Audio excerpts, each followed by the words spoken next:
Il y a tellement de juifs, il y a 3 millions de juifs en Pologne, ça effraie les nazis. Hein. À chaque fois qu'ils conquièrent un territoire, ils sont contents parce qu'ils ont conquis un truc, mais ils se retrouvent avec plein de juifs sur les bras, alors qu'ils veulent s'en débarrasser. La politique nazie, c'est de se débarrasser des juifs, les faire fuir. Mais ils en gagnent de plus en plus. Donc qu'est-ce qui se passe en Pologne? Dans le gouvernement général, on crée des ghettos. On crée des ghettos qu'on présente comme des quarantaines. Et c'est pas du tout une prison, hein, c'est une quarantaine. Et d'ailleurs, à l'entrée des ghettos, vous avez toujours des panneaux disant « Achtung, Seuchengefahr ».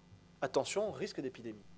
Et de fait, ça devient des foyers d'épidémie parce que lorsque vous entassez 10 personnes au mètre carré avec de l'eau pas potable, peu de nourriture et sous des chaleurs épouvantables continentales, ça donne des épidémies de typhus. Et le typhus éclate à l'été 41.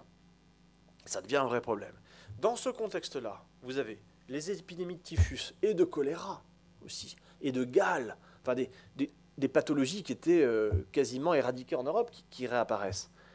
Vous avez ça en Pologne. Vous avez une offensive à l'Est qui bute contre la résistance soviétique. Alors que la guerre devait être pliée à la fin de l'été 41, en décembre 41, on y est toujours. Dans ce contexte-là, plus l'entrée en guerre des États-Unis, il y a quelque chose qui se passe au sommet de la hiérarchie nazie qui aboutit, mi-décembre 41, à la décision de tuer tous les juifs du continent.